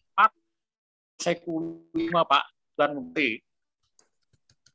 Amin. Tuhan. Maka karena Pak sudah belum ada bertanya lagi. Satu pertanyaan terakhir ini. Apa perbedaan kemurnian hati suara? Kemurnian hati dengan suara hati jelas berbeda. Ya. Karena kemurnian hati itu bicara tentang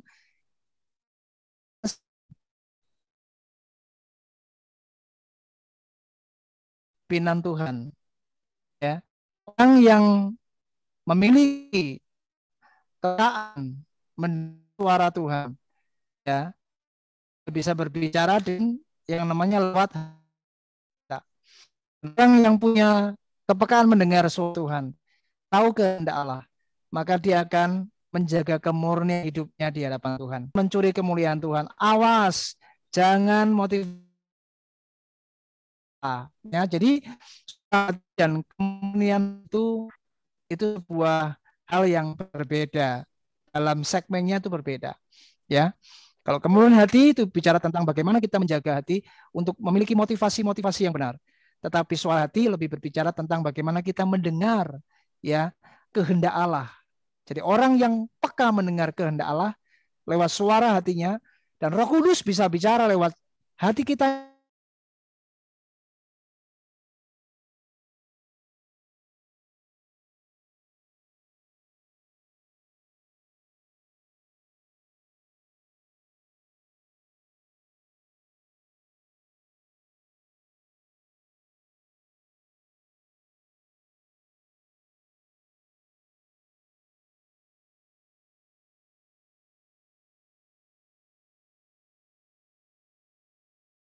Itu kita harus membuka hati kita untuk menjaga hati kita untuk Tuhan.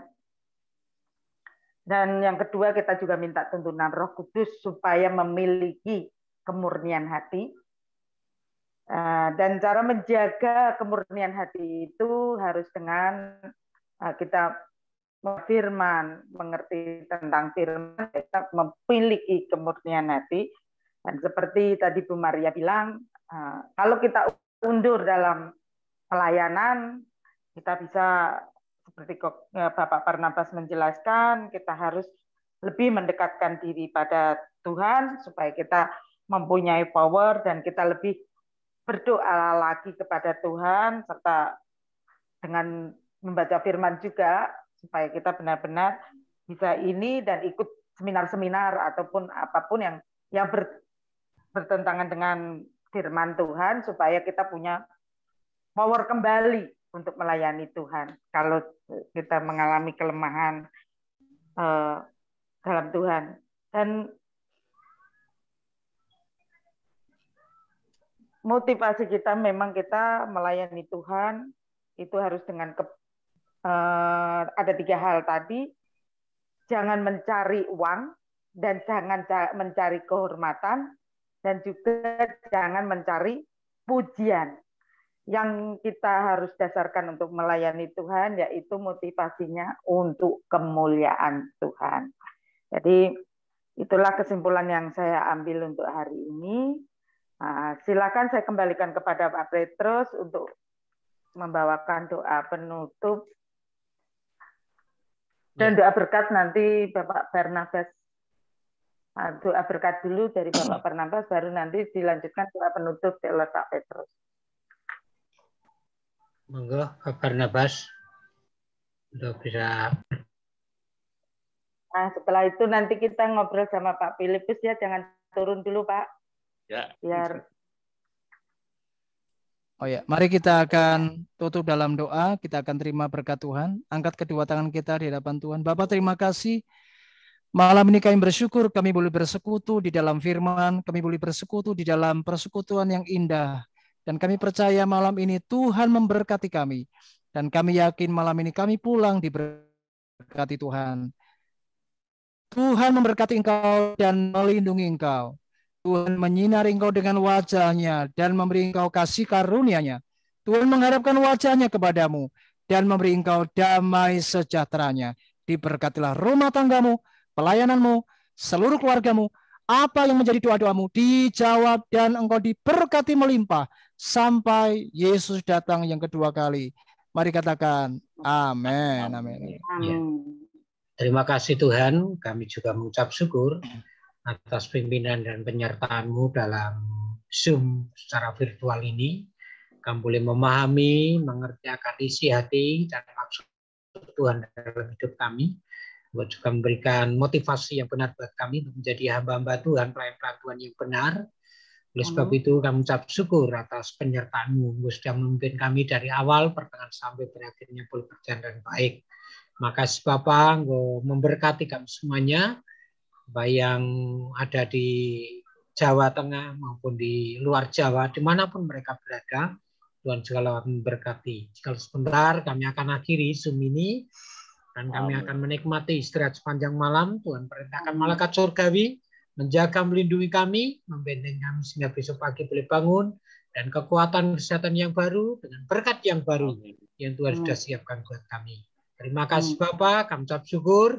Memberkati hamba-hambamu yang sudah mengambil bagian dalam malam hari ini, baik pelayan pujian musik, bahkan yang hamba-Mu yang Kau percaya memberitakan firman-Mu.